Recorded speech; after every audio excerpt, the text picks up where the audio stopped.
Hello दोस्तों, स्वागत है आपका आपके अपने चैनल दी एग्जाम हेल्पर में। दोस्तों, आज के इस वीडियो में हम हमारा टॉप 50 कंप्यूटर जीके का पार्ट 6 करने वाले हैं। इससे पहले ऑलरेडी हम जो है 5 पार्ट अपलोड कर चुके हैं। अगर आपने वो नहीं देखे हैं तो जाइए चैनल पर, आपको एनवीएस की प्लेलिस्ट में सारे वीडियो मिल जाएंगे। ये हमारी 1000 क्वेश्चन की सीरीज है जिसका पार्ट 6 हम करने वाले हैं। साथ ही साथ इसमें हम डेली के एक्स्ट्रा बेसिस पर कुछ अदर चीज़ें भी देखते हैं, डिस्कस करते हैं। चलिए दोस्तों, आप अगर एनवीएस की किसी भी पोस्ट के लिए आपने अप्लाई किया है तो ये क्लास आपके लिए हेल्पफुल होने वाली है। दोस्तों, कल हमने पार्ट 5 अपलोड किया था। अगर आपने नहीं देखा है तो जाइए देखिए। इसके अलावा आपके कमेंट के जवाब का 7वें नंबर का वीडियो भी हम कल अपलोड कर चुके हैं, तो जाइए उसको भी देख लीजिए। और 8 नंबर का भी हमने दोपहर में अपलोड कर दिया था। अगर आपने वो नहीं देखा है तो जाइए देखिए, वहाँ पर आपके सभी कमेंट के जवाब दिए जाते हैं। अगर आपका कोई भी डाउट होता है तो आप उस पर कमेंट कीजिए। नेक्स्ट वीडियो में हम आपके कमेंट का आंसर देने की कोशिश करेंगे। ये पार्ट 4, 3, 2, 1 है दोस्तों। इसके अलावा हमने एनवीएस की लास्ट 25 डेज की स्ट्रेटेजी बताई थी कि किस तरीके से आप जो है पहली ही बार में अपना एग्जाम क्रैक कर सकते हैं। वो वीडियो भी आपको एनवीएस की प्लेलिस्ट में मिल जाएगा। ये एनवीएस वैकेंसी 2022 का टेलीग्राम ग्रुप है, ज्वाइन कर लीजिएगा। और कंप्यूटर प्रीवियस ईयर का पेपर नहीं देखा है, ऑल 3 शिफ्ट का बिल्कुल डिटेल्ड वाइज बताया है कि किस किस सेक्शन से कौन कौन से क्वेश्चन पूछे गए थे। जाइए देखिए, चैनल पर मिल जाएगा। देखिए, इतने सारे वीडियो मैं अपलोड कर चुका हूँ एनवीएस के रिगार्डिंग। दोस्तों, ये हमारी एनवीएस की प्लेलिस्ट है। इसमें जाएंगे तो आपको जितने भी मैं एनवीएस से रिगार्डिंग वीडियोस अपलोड करता हूँ वो आपको जो है इसी प्लेलिस्ट में जाकर मिलते हैं। इसको आप सेव कर लीजिएगा। दोस्तों, ये हमारा टेलीग्राम का लिंक है। जो भी आपके कंप्यूटर वगैरह की क्लास चलती है उसका पीडीएफ आपको यहीं पे मिलता है। ये हमारी इंस्टा आईडी है। अगर आपको कुछ पर्सनल पूछना है तो आप फॉलो कर सकते हैं। चैनल यूट्यूब चैनल सब्सक्राइब नहीं किया, सब्सक्राइब कर लीजिएगा। वीडियो को लाइक एंड शेयर जरूर करिएगा। तो चलिए दोस्तों, देरी न करते हुए वीडियो को स्टार्ट कर लेते हैं। दोस्तों, चलिए रोज की तरह हम सबसे पहले हम अपनी शॉर्टकट कीज देख लेते हैं, क्योंकि आपको मालूम है एग्जाम में लगभग 5 से 6 आपकी शॉर्टकट कीज पूछी जाती है। दोस्तों, आपको क्या करना है, मैं ये आपको 20 नंबर से रिवाइज कराने वाला हूं, क्योंकि 25 तक हम ऑलरेडी कर चुके थे। आपको इसको स्क्रीनशॉट को स्क्रीन को अभी वीडियो को पॉज करना है और आपको ये पहले रिवाइज करना है, तब आप आगे बढ़िएगा। मैं 20 नंबर से स्टार्ट कर रहा हूँ। चलिए देखिए, 20 नंबर का हमारा क्या था कि कंट्रोल प्लस यू से क्या होता है तो अंडरलाइन होता है। चलिए, कंट्रोल प्लस एल से क्या होता है तो लेफ्ट अलाइन होता है। कल मैंने आपको समझाया था कि अलाइन क्या होता है, राइट अलाइन क्या होता है, मिडिल अलाइन क्या होता है। और लास्ट ईयर जो है सेंटर अलाइन से आपका क्वेश्चन भी पूछा गया था, मैंने कल के वीडियो में बताया था। अगर नहीं देखा है जाइए देखिए, डिटेल में मैंने बताया है। चलिए, अगला है कंट्रोल प्लस आर से क्या होता है तो आर माने राइट, तो राइट अलाइन हो जाता है। कंट्रोल प्लस ई से क्या होता है तो सेंट्रल अलाइन हो जाता है, यानी कि मिड में चला जाता है। कंट्रोल प्लस जे से क्या होता है तो कंट्रोल प्लस जे से आपका जस्टिफाई होता है। ठीक है, इसके अलावा मैंने कंट्रोल प्लस डब्ल्यू भी आपको बताया था कि इससे आप कोई भी कार्य कर रहे हैं तो वो बंद हो जाएगा। इसके अलावा अल्ट प्लस F4 से भी आपका कार्य बंद होता है और कंट्रोल प्लस F4 से भी आपका कार्य बंद होता है। ठीक है, तो इन दोनों से भी आपका जो भी आप काम कर रहे हैं वो बंद हो जाता है। इसके अलावा देखिए दोस्तों, 26 नंबर है आज का कि कंट्रोल प्लस एफ से क्या होता है तो फाइंड बॉक्स ओपन हो जाता है। ठीक है, कंट्रोल प्लस एफ। चलिए F10, तो दोस्तों मैं आपको F1 बता चुका हूँ। F1 का क्या यूज होता है तो F1 का जो यूज होता है वो होता है हेल्प। ठीक है, हेल्प। F2 का क्या होता है, F2 का होता है रीनेम। क्या रीनेम, नाम बदलना। F5 का क्या होता है, F5 का होता है रिफ्रेश करना। ठीक है, रिफ्रेश। इसके अलावा F10 मैंने बता दिया मेन्यू बार होता है। F7 का भी बता दिया है स्पेलिंग एरर, स्पेलिंग जो चेक करते हैं F7 से। और F12 से क्या करते हैं, सेव एज करते हैं। क्या, सेव एज। ठीक है, तो आई होप दोस्तों अभी तक तो आपको रट चुके होंगे। मैं पूरे F12 आपको करवा दूंगा धीरे धीरे। चलिए, अगला प्रश्न है F10 से क्या होता है मेन्यू बार। ठीक है, चलिए कंट्रोल प्लस F6 से क्या होता है तो नेक्स्ट विंडो स्विच होती है। मान के चलिए आपने अपने MS ऑफिस पर या MS वर्ड या पावर पॉइंट 2 विंडो खोल रखी है, तो आपको इससे इस पर स्विच करना है। तो आप सिंपली बिना माउस का यूज किए कंट्रोल प्लस F6 दबाएंगे तो आप नेक्स्ट विंडो पर पहुंच जाएंगे। चलिए, अगला है शिफ्ट प्लस F4 से क्या होता है तो रिपीट फाइंड करने के लिए फाइंड बॉक्स ओपन हो जाता है। कंट्रोल प्लस H से क्या होता है तो फाइंड रिप्लेस बॉक्स जो है ओपन होता है कंट्रोल प्लस H से। ये काफी पूछा जाता है दोस्तों, इसको याद कर लीजिएगा। चलिए दोस्तों, टेक्स्ट बुक लाया है आपके लिए, टेक्स्ट बुक पास, जिसके तहत आपको देखिए 480 से ज्यादा जो है एग्जाम कवर होते हैं। इस टेस्ट के अंदर 36,000 से ज्यादा मॉक टेस्ट मिलते हैं, प्लस 9,000 प्रीवियस ईयर के आपको मॉक टेस्ट मिल जाते हैं। इसके 3 तरीके के कोर्स आते हैं, मंथली, ईयरली और लाइफ टाइम। दोस्तों, अभी इसके जो ईयरली वाला जो पैक है उस पर ऑफर चल रहा है। देखिए, गोल्डन टिकट इज बैक। अगर आपको 1 साल का लेते हैं तो आपको 6 मंथ की जो है एक्स्ट्रा वैलिडिटी मिल जाती है आपको। तो जाइए दोस्तों, जल्दी से परचेस कीजिए। देखिए दोस्तों, अगर आप एनवीएस की तैयारी कर रहे हैं तो एनवीएस आपको टेक्स्ट बुक पर सभी एनवीएस की पोस्ट मॉक टेस्ट मिल जाएंगे, तो आप परचेस कर लीजिए। सिंपली दोस्तों आपको क्या करना है, टेक्स्ट बुक पर आप जब आप जाएंगे तो आपको एक कूपन कोड मांगता है डिस्काउंट के लिए, तो आप ये वाला कूपन कोड B1NW47 डाल दीजिएगा, तो आपको जो है 10% डिस्काउंट वहां पर देखने को मिल जाएगा, या उससे भी ज्यादा मिल सकता है दोस्तों। ठीक है, देखिए दोस्तों, इसके अंदर क्या क्या मिलता है आपको देखिए इतने सारे एग्जाम इसके अंदर कवर होते हैं, एसएससी, रेलवे, बैंक और ये वाले भी। ठीक है, इसके अलावा देखिए दोस्तों आपको क्या करना है, सिंपली अब जब आप जाएंगे तो आपको अप्लाई कूपन के लिए बोलेगा तो आपको ये वाला कूपन कोड डाल देना है। साथ ही साथ देखिए यहाँ पर 399 रुपीज़ प्राइस थी, जैसे ही आप कूपन कोड डालते हैं तो देखिए यहाँ पर 349 जो है प्राइस हो चुकी है। तो दोस्तों जाइए जल्दी से और परचेस कर लीजिए, क्योंकि अभी 6 मंथ का एक्स्ट्रा ऑफर जो है चल रहा है। आपको कूपन कोड ध्यान रखना है, ये वाला डालना है, इसका स्क्रीनशॉट आप ले लीजिए। वायरस की हम देख लेते हैं, वायरस हम डेली करते हैं। वायरस क्या है, तो यह एक द्वेषपूर्ण सॉफ्टवेयर प्रोग्राम होता है जो कि आपके कंप्यूटर में डाटा को मिटाने का काम करता है, उसे खराब करने का काम करता है, या उसमें परिवर्तन करके आपका कार्य कर सकता है। ठीक है, कंप्यूटर की गति को धीमा कर सकता है या हार्ड डिस्क में प्रवेश करके डिस्क की क्षमता को कम कर सकता है, और यह सॉफ्टवेयर या प्रोग्राम को चलने से क्या होता है, रोकता है। चलिए कुछ यहाँ पर वायरसेस के नाम लिखे हैं दोस्तों, मैं कम से कम 5 दिन से इनको आपको रिपीट करा रहा हूँ, अब तो आपको याद भी हो चुके होंगे। कल दोस्तों हम क्या करेंगे, आपको जो है वायरस और एंटीवायरस वाला टॉपिक है इसको हम हटा देंगे यहाँ से, और कुछ नई चीज़ें आपके लिए ऐड करके लेके आएंगे। ठीक है, चलिए देखिए, पहला था सीब्रेन, जो कि सर्वप्रथम दिखने वाला पर्सनल कंप्यूटर वायरस था। हैप्पी बर्थडे जोशी, जो कि भारत में दिखाई देने वाला सर्वप्रथम वायरस था।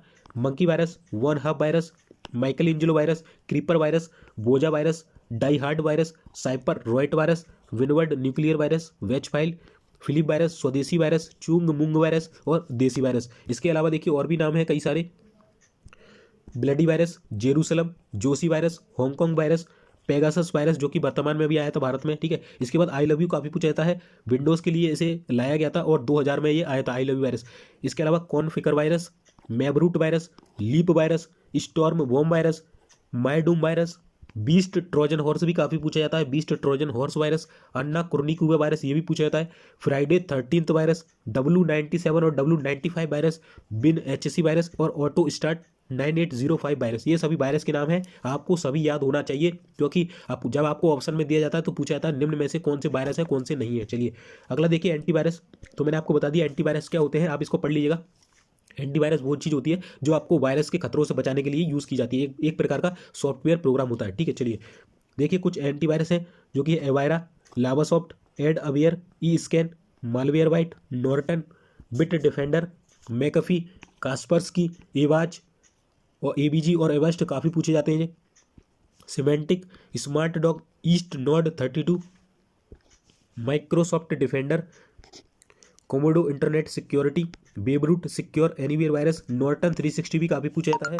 ठीक है, इसके बाद देखिए नेक्स्ट है Clamwin free antivirus, Microsoft security essential, Trend Micro internet security, F Prot antivirus, VA32 antivirus, nano antivirus और पांडा क्लाउड भी काफ़ी पूछा जाता है एंटीवायरस। ठीक है, ये सभी एंटीवायरस थे। चलिए अब हम फुल फॉर्म कर लेते हैं, आपको स्क्रीन पॉज करना है और ये 20 नंबर तक बढ़ना है, मैं 20 के बाद से आपको रिवीजन कराने वाला हूँ। चलिए तो 20वें नंबर का क्या था हमारा, DAC। DAC का क्या होता है, डिजिटल एनालॉग कन्वर्टर। DBMS काफ़ी पूछा जाता है दोस्तों, डाटाबेस मैनेजमेंट सिस्टम जो है इसका फुल फॉर्म हो जाएगा। DCL भी काफ़ी पूछा जाता है, डिजिटल कमांड लैंग्वेज हो जाएगा। इसके अलावा DFD, डाटा फ्लो डायग्राम, इसका फुल फॉर्म होता है। DNS काफ़ी पूछा जाता है दोस्तों, डोमेन नेम सिस्टम हो जाएगा दोस्तों। इसके अलावा है DPI, जो प्रिंटर की क्वालिटी होती है वो इसी से नापी जाती है, DPI से, यानी कि डॉट्स पर इंच, काफ़ी ये पूछा जाता है। DRDO, defence research and development organisation, इसका फुल फॉर्म तो आपको जीके के क्वेश्चन में भी देखने को मिल सकता है। चलिए DVD का काफ़ी पूछा जाता है, डिजिटल वर्सेटाइल डिस्क जो होता है इसका फुल फॉर्म होता है, या फिर डिजिटल वीडियो डिस्क। चलिए अगला है ईमेल का फुल फॉर्म, इलेक्ट्रॉनिक मेल, सबको मालूम है। अगला है E-कॉमर्स का फुल फॉर्म क्या होता है, तो इलेक्ट्रॉनिक कॉमर्स जो है आपका फुल फॉर्म होता है। इसके अलावा EPROM का फुल फॉर्म क्या होता है, तो erasable programmable read only memory जो है आपका EPROM का फुल फॉर्म होता है। चलिए अब हम क्वेश्चन कर लेते हैं दोस्तों। हमारा पहला जो प्रश्न है वो है प्लॉटर किस तरह का डिवाइस है। तो मैंने आपको बताया था कि इनपुट आउटपुट डिवाइस काफ़ी पूछे जाते हैं दोस्तों, लगभग मैं आपको अभी तक 10 से 12 इनपुट आउटपुट डिवाइस तो ऑलरेडी बता चुका हूं। आज के वीडियो में कम से कम 10 से 12 और बता दूंगा, तो आपको काफ़ी सारे हो जाएंगे, और इसके बाद मैं अलग से थ्योरी वाले सेक्शन में आपको ये करा दूंगा, तो आपको डेफिनेटली रट जाएंगे। ठीक है, इसका अभी मैं आपको फोटो भी दिखाने वाला हूँ। चलिए तो प्लॉटर क्या है, प्लॉटर एक प्रकार का आउटपुट डिवाइस होता है। स्पीकर किस तरीके का डिवाइस होता है, तो अब सबको मालूम है, स्पीकर से आवाज़ बाहर आती है तो आउटपुट डिवाइस। इमेज प्रोजेक्टर सबको मालूम है, पर्दे पर इसका प्रोजेक्ट इफेक्ट पड़ता है तो वो आउटपुट डिवाइस होता है। चलिए अगला प्रश्न देखिए, चलिए मैं आपको इसका फोटो दिखा देता हूँ।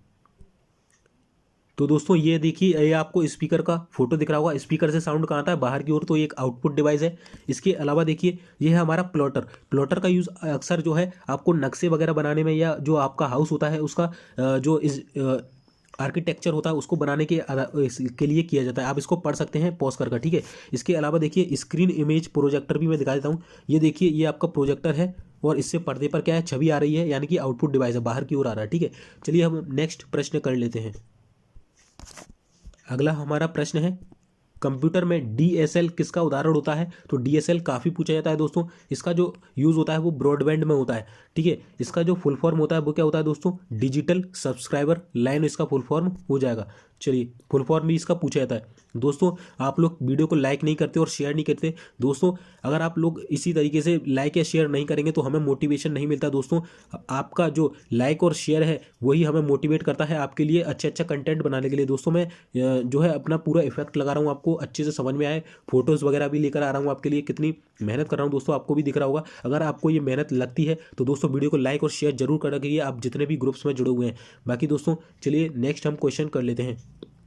अगला प्रश्न है 5वें नंबर का, कंप्यूटर में ग्राफिकल इमेज और पिक्चर कौन सा इनपुट डिवाइस प्रदान करता है? तो स्कैनर जो है, स्कैनर की मदद से, कल मैंने आपको समझाया था, आपके फोटो वगैरह होते हैं या आपकी जो डॉक्यूमेंट्स होते हैं वो किसके सहायता से आप कंप्यूटर के अंदर डालते हो? स्कैनर की सहायता से। तो स्कैनर क्या है? एक प्रकार का इनपुट डिवाइस है जिसकी मदद से ग्राफिकल और पिक्चर को इंसर्ट किया जाता है। चलिए अगला प्रश्न है, देखिए कंप्यूटर में कौन सी फंक्शन की वर्तमान विंडो को रिफ्रेश करने का, तो अभी मैंने बताया था कि F5 का यूज़ किस लिए होता है? तो रिफ्रेश करने की F5 का यूज़ होता है। चलिए ठीक है, अगला प्रश्न देखिए, डिजिटल जो वीडियो होती है ये मुख्यतः क्या होती है? तो फ्रेम्स की एक श्रृंखला होती है। आप कोई भी वीडियो देख रहे हैं तो ये क्या होती है? एक फ्रेम्स की श्रृंखला होती है, ठीक है। चलिए अगला प्रश्न है, कंप्यूटर में कौन सी मेमोरी अस्थिर, ठीक है, और केवल एक ही बार लिखी जा सकती है? तो केवल एक ही बार लिखी जा सकती है और अस्थायी भी होती है। तो कौन सी होती है? पीरोम होती है दोस्तों, प्रोग्रामेबल रीड ओनली मेमोरी। इसका फुल फॉर्म भी आपसे पूछा जा सकता है। चलिए अगला प्रश्न है, कंप्यूटर में डिस्क की मेन डायरेक्टरी को क्या कहा जाता है? तो कंप्यूटर में जो डिस्क की मेन डायरेक्टरी होती है उसे रूट डायरेक्टरी कहा जाता है। चलिए अगला प्रश्न है, कंप्यूटर में वर्ल्ड वाइड वेब क्या होता है? तो दोस्तों मैंने आपको पहले ही दिन बताया था कि वर्ल्ड वाइड वेब यानी कि WW इसका फुल फॉर्म पहले पूछा जाता है, तो वर्ल्ड वाइड वेब हो जाएगा।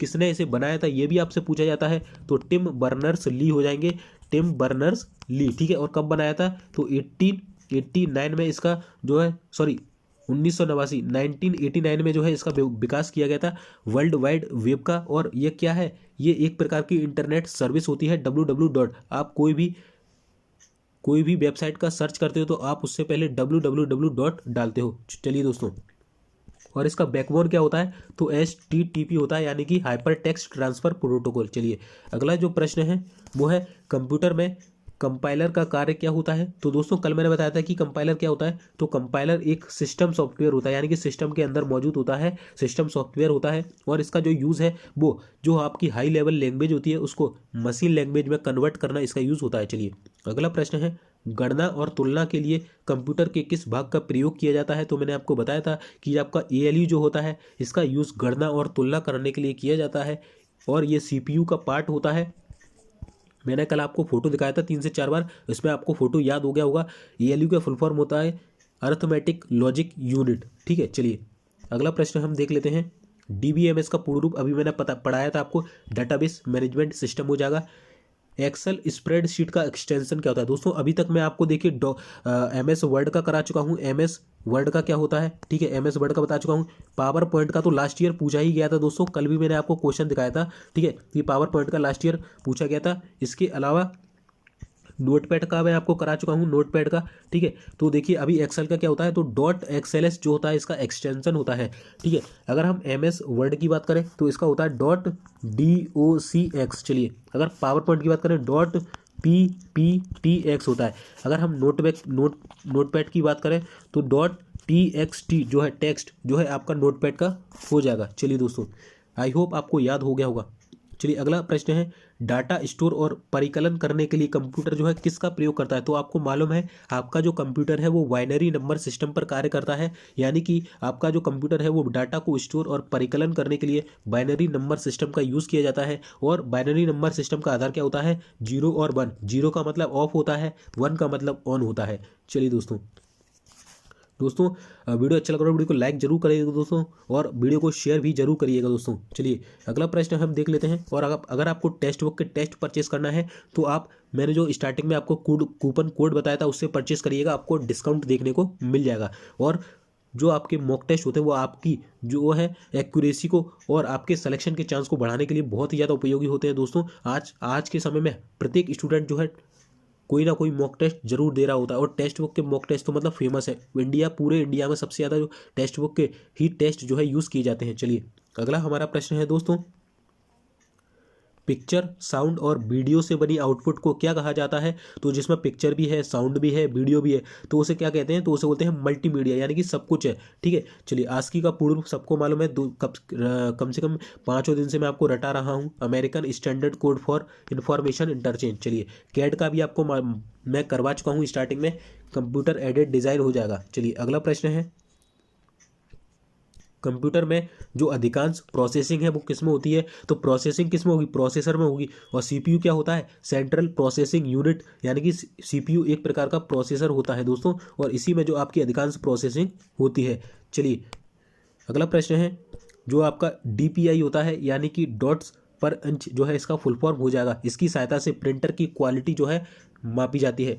चलिए दोस्तों अगला प्रश्न है, कंप्यूटर को किस प्रकार की बुद्धि की संज्ञा दी गई है? तो कृत्रिम बुद्धि, यानी कि आर्टिफिशियल इंटेलिजेंस की जो है संज्ञा दी गई है कंप्यूटर को। चलिए अगला प्रश्न हम देख लेते हैं, बैंकिंग और रेलवे में किस तरीके के कंप्यूटर का इस्तेमाल होता है? बैंकिंग कह लो, रेलवे कह लो, या आपके डीआरडीओ वगैरह हुआ, इसरो वगैरह हुआ, तो ये किस तरीके के कंप्यूटर का प्रयोग करते हैं? तो ये मेन फ्रेम जो कंप्यूटर होता है इसका प्रयोग करते हैं। चलिए मैं आपको इसका फोटो दिखा देता हूँ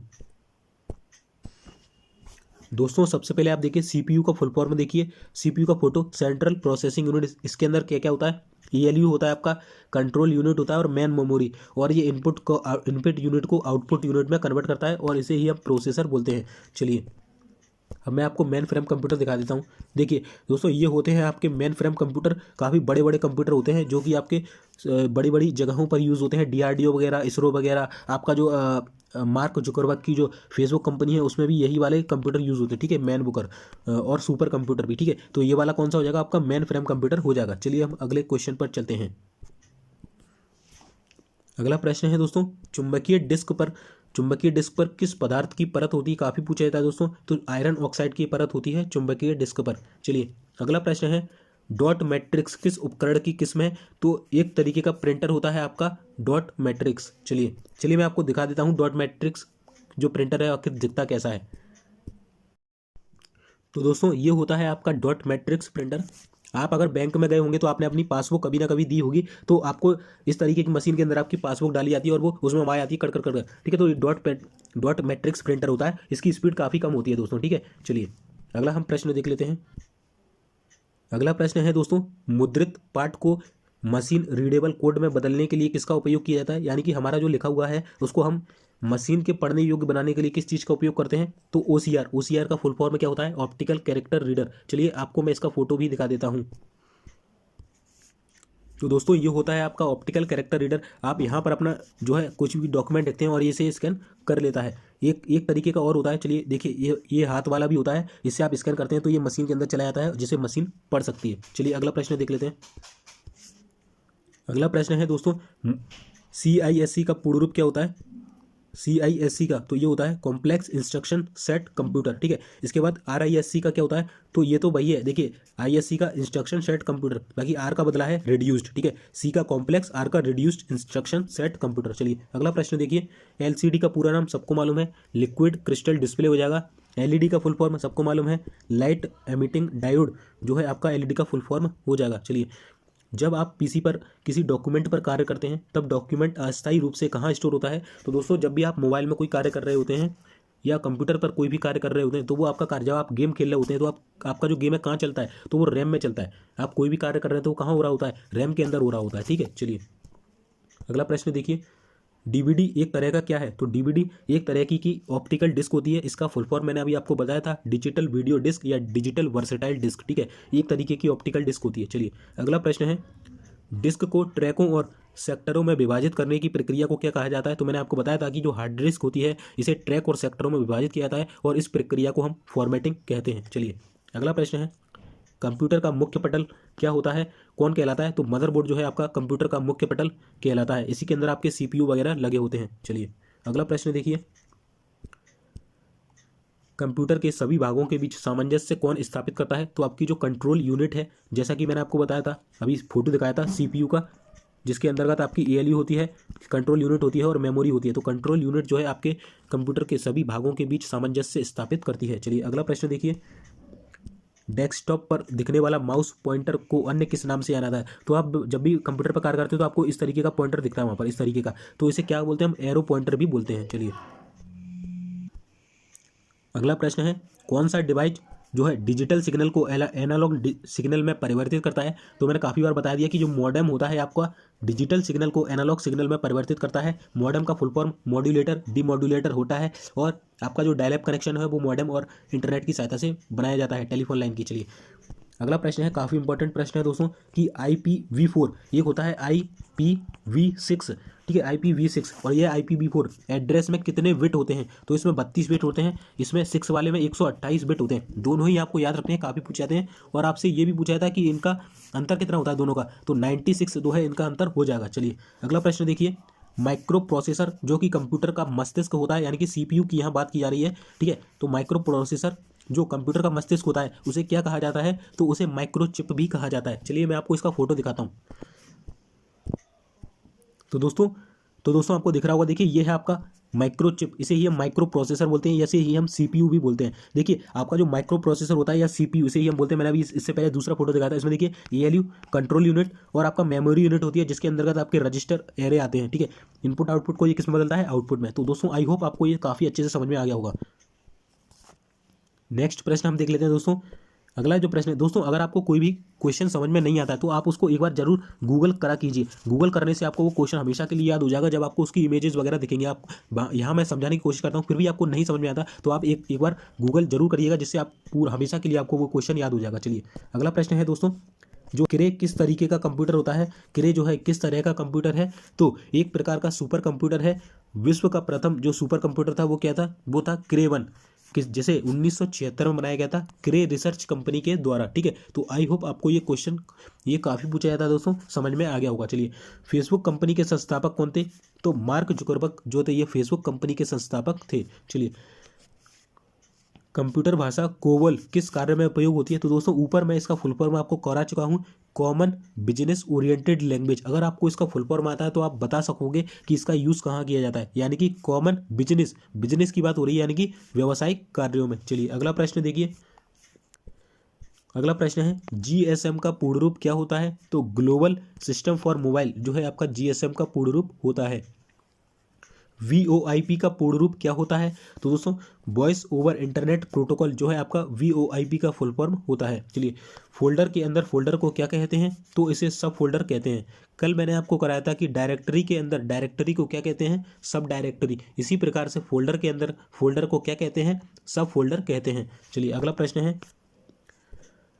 कंप्यूटर में कुछ भी कॉपी करने के लिए, ये तो आपको रटी होगा, Ctrl+C से आप कॉपी करते हैं और ये कहाँ पर जाता है? ये क्लिपबोर्ड पर चला जाता है। चलिए यूपीएस का पूर्ण रूप क्या होता है?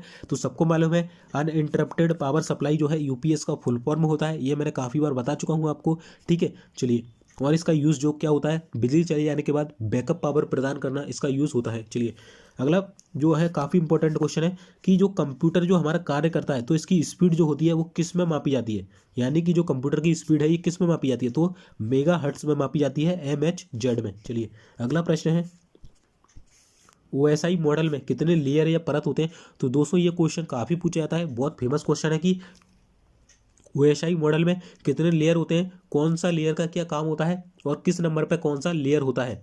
चलिए मैं आपको इसका फोटो दिखा देता हूँ, ठीक है। तो दोस्तों आपको देखिए फोटो दिख रहा होगा, ये है OSI लेयर्स। यहाँ से नीचे से स्टार्ट होता है और 7 नंबर तक जाता है, यानी कि टोटल कितनी लेयर होती है OSI मॉडल में? 7 लेयर होती हैं। पहले नंबर पर फिजिकल लेयर, दूसरे पर डाटा लिंक लेयर। यहाँ पर उसके काम भी लिखे हुए हैं दोस्तों, आप जो है इसका स्क्रीनशॉट ले लीजिए और आराम से इसे पढ़िएगा।